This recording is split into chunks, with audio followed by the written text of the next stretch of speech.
Assalamualaikum warahmatullahi wabarakatuh. Waalaikumsalam warahmatullahi wabarakatuh. Bagaimana kabarnya hari ini? Alhamdulillah, luar biasa, tetap semangat. Allah Akbar. Semoga anak-anak semua sehat dan selalu dalam lindungan Allah. Hari ini adalah hari Jumat, tanggal 16 April 2021. Kita akan belajar dan lebih mengenal lagi tentang Sirah Nabawiyah. Sebelum Ustazah mulai, Ustazah akan mengulang kembali slogan Sirah yang sudah kita hafal ya. 1 kata untuk Rasulullah, Ittiba, 2 kata untuk Rasulullah, uswatun hasanah, 3 kata untuk Rasulullah, sallallahu alaihi wasallam. 4 kata untuk Rasulullah. Pelajari sirahnya, jalankan sunnahnya. Alhamdulillah. Insya Allah semuanya masih ingat ya slogan Sirah. Nah, anak-anak, Ustazah akan memutar video. Silahkan semuanya duduk yang rapi, persiapkan alat tulisnya, dan fokus mendengarkan video Sirah ini ya. Yuk, kita membaca basmalah bersama-sama. Bismillahirrahmanirrahim.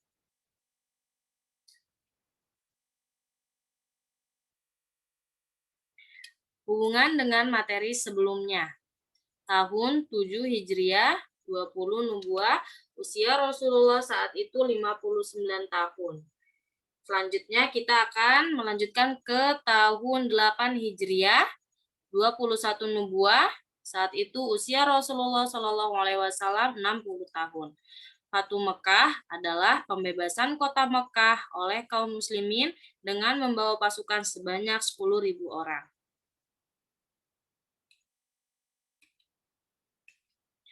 Peta konsep.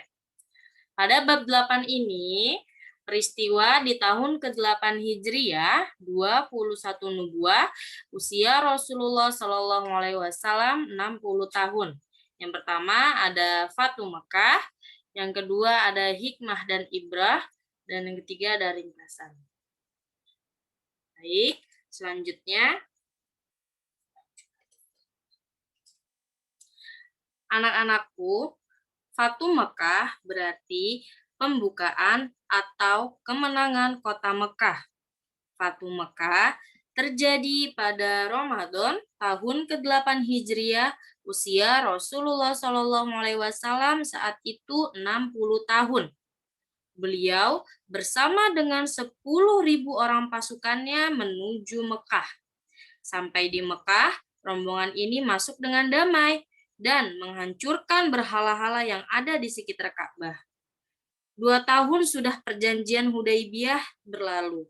Anak-anak tentu masih ingat, di antara isi perjanjian itu adalah bahwa tiap-tiap suku bebas bergabung dengan kelompok yang dikehendakinya. Nah, pilihannya ada 2, yaitu memilih kaum muslimin atau kaum Quraisy. Suku Huza'ah memilih bergabung dengan kaum muslimin, sedangkan Bani Bakar bergabung dengan kaum kafir Quraisy. Anak-anak, belum cukup 10 tahun, ternyata terjadi pelanggaran yang dilakukan oleh salah seorang dari Bani Bakar, yaitu pembunuhan oleh salah seorang dari Bani Huza'ah, sekutu kaum muslimin. Hal inilah yang mendorong Rasulullah SAW mempersiapkan pasukannya menuju Mekah.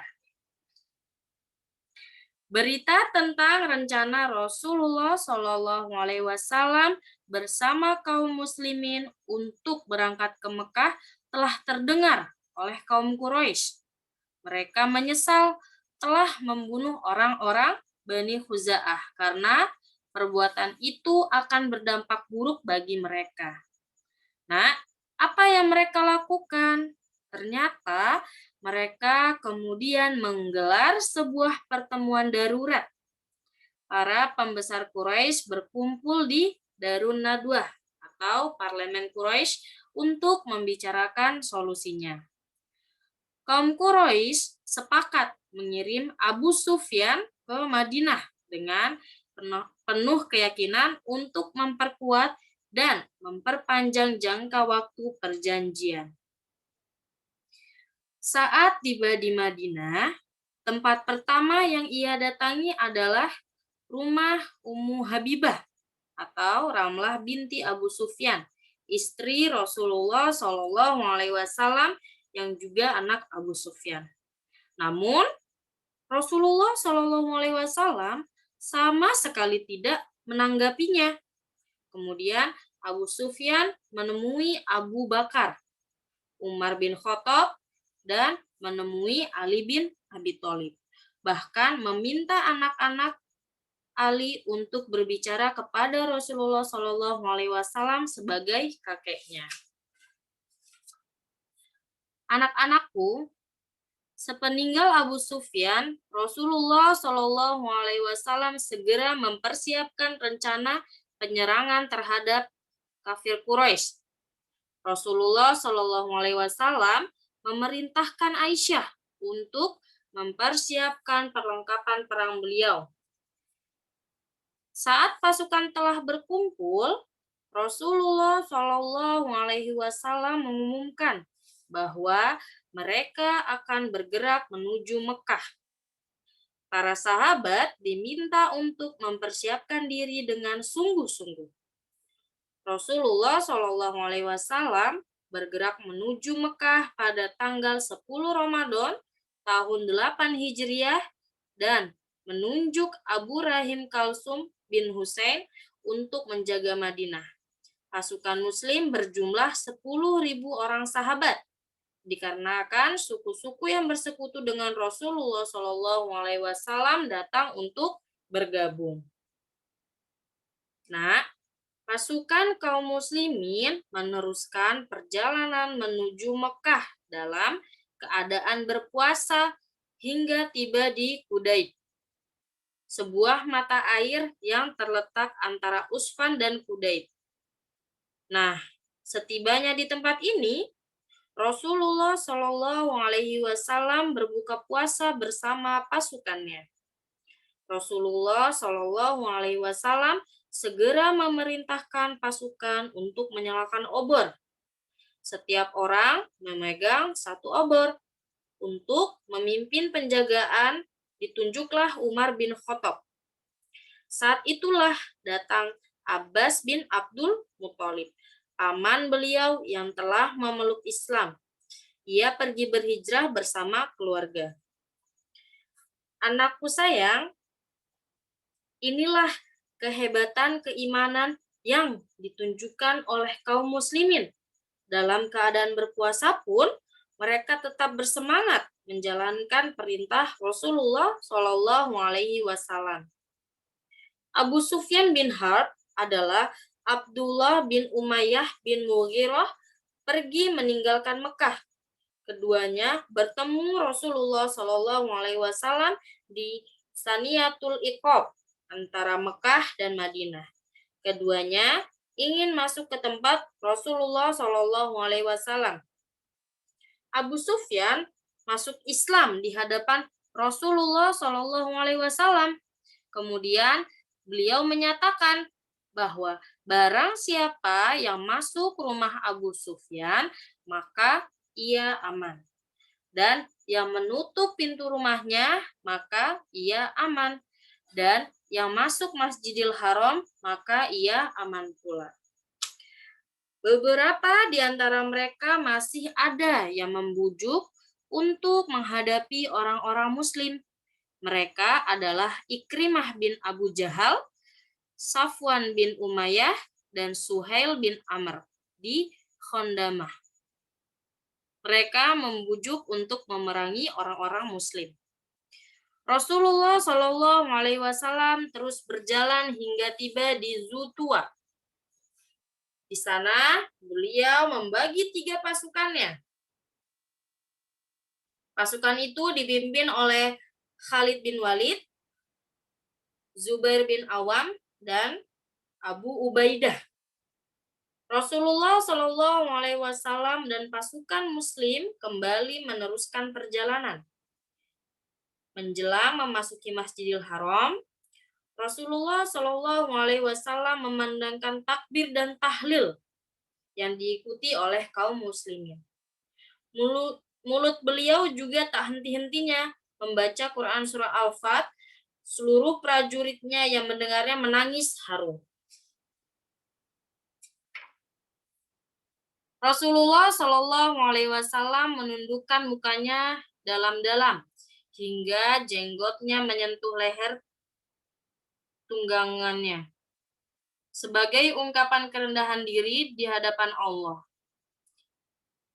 Setelah itu, beliau mencium Hajar Aswad dan melakukan tawaf di Ka'bah dengan menunggang unta dan tidak berpakaian ihram. Nah, coba kalian membaca kembali paragraf di atas dan rasakan keharuannya. Saat itu, di sekitar Ka'bah terdapat 360 berhala. Anak-anak, Rasulullah Shallallahu Alaihi Wasallam menghancurkan berhala-hala dengan menggunakan busur panah.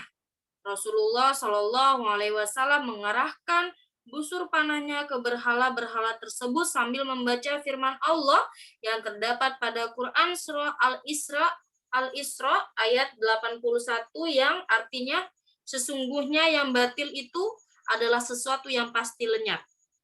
Dan juga Rasulullah membaca Quran surah Saba ayat 49 yang artinya kebenaran telah datang dan yang batil itu tidak akan memulai dan tidak pula akan mengulangi. Akhirnya berhala-berhala itu dihancurkan dan jatuh seketika itu juga. Usai tawaf, Rasulullah Shallallahu Alaihi Wasallam memanggil Utsman bin Talhah dan memintanya untuk membuka pintu Ka'bah. Saat pintu dibuka, tampak ratusan berhala berjajar. Dengan cepat, Rasulullah Shallallahu Alaihi Wasallam memerintahkan Utsman untuk mengeluarkan berhala-berhala tersebut dan menghancurkannya. Tak hanya itu, beliau juga meminta Utsman untuk merobek gambar yang ada di dalam Ka'bah. Anak-anak, sudah semestinya kita membenci kesyirikan sebagaimana Rasulullah Shallallahu Alaihi Wasallam menghancurkan berhala-berhala sebagai simbol kesyirikan pada waktu itu. Rasulullah Shallallahu Alaihi Wasallam berdiri di depan Ka'bah dan melakukan khutbah. Anak-anak, seperti inilah khutbah Rasulullah Shallallahu Alaihi Wasallam yang mulia.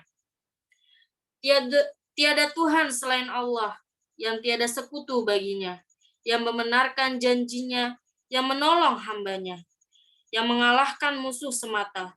Ketahuilah, setiap kekuasaan, harta benda, atau darah ada di bawah kedua kakiku ini, kecuali kekuasaan mengurusi Ka'bah dan memberikan minum kepada orang-orang yang berhaji.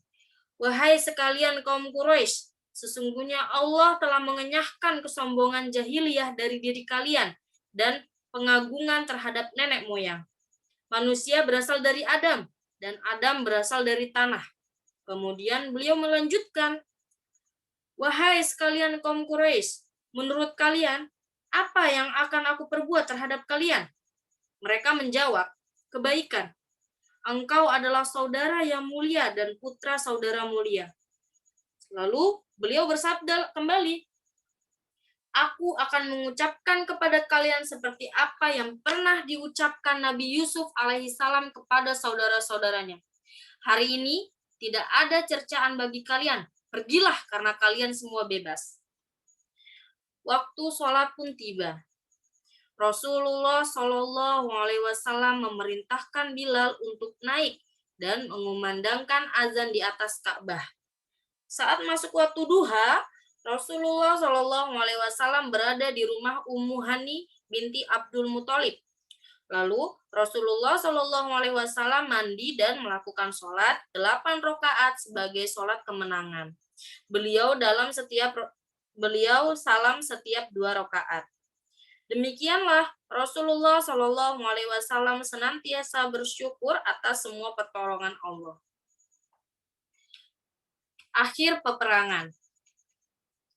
Hari kedua pembebasan Mekah tiba.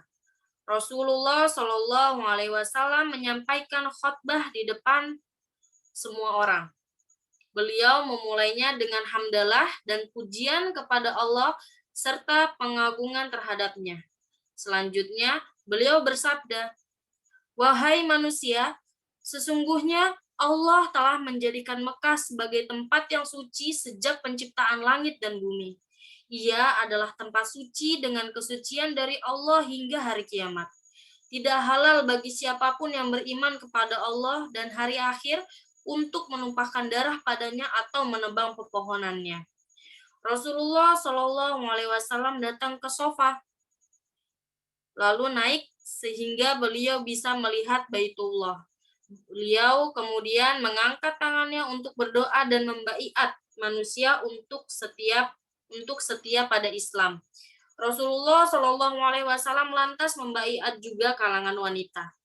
Anak-anak, beginilah isi dari baiat tersebut. Janganlah mereka menyekutukan Allah dengan apapun.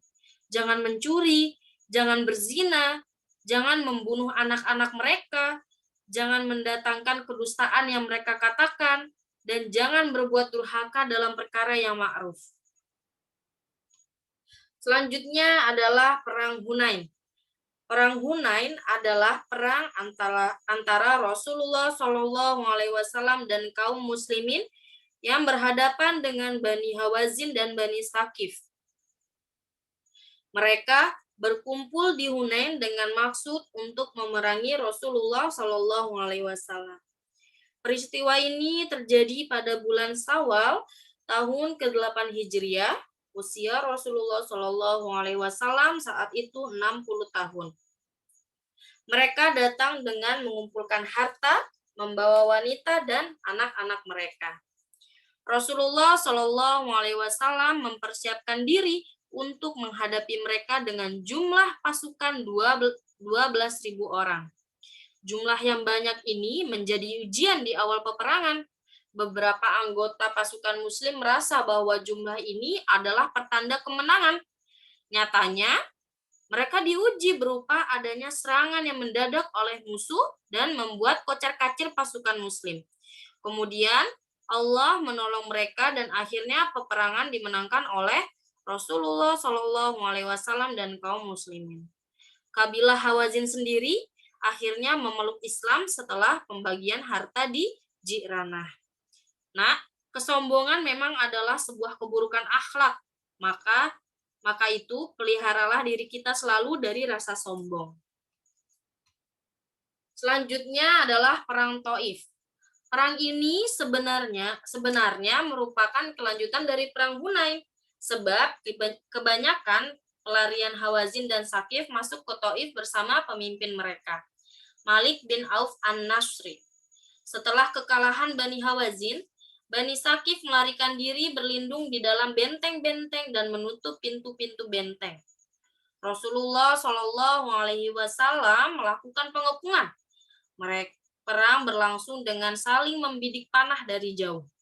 Kaum muslimin menggunakan dababah, sejenis kendaraan perang untuk melindungi diri dari seorang musuh.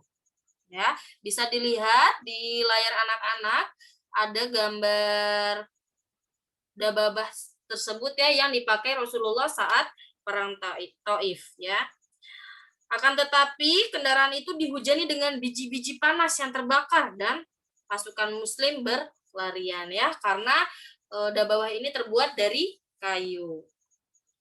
Akhirnya selain itu kaum muslimin juga menggunakan meriam-meriam batu untuk menggempur benteng Bani Sakif. Pertempuran ini berlangsung selama 19 hari, kemudian kembali ke Ji'ranah untuk membagi harta rampasan perang. Nah, masih ingatkah kalian ketika Rasulullah Shallallahu Alaihi Wasallam dilempar batu oleh Bani Sakif sehingga berdarah telapak kaki beliau? Sungguh mulia akhlak Rasulullah Shallallahu Alaihi Wasallam ya. Dalam keadaan seperti itu, beliau masih berharap agar kaum musyrikin bisa memeluk Islam, walaupun kejadiannya bukan saat perang Taif ini. Hikmah dan ibrah. Yang pertama ada hikmah.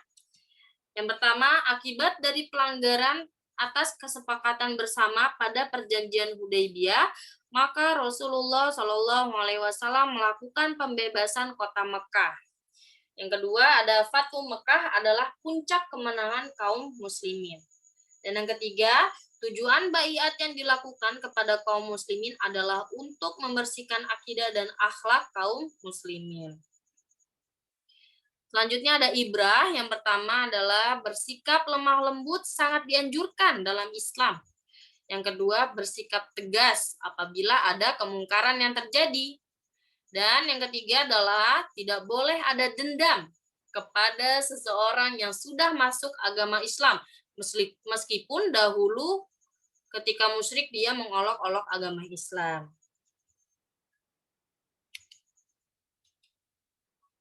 Alhamdulillah telah selesai materi sirah pada hari ini. Semoga kita yang mendengar bisa mengambil pelajaran dan mengikuti sunnah-sunnah Rasulullah. Sekian dari Ustazah. Terima kasih. Wassalamualaikum warahmatullahi wabarakatuh. Waalaikumsalam warahmatullahi wabarakatuh.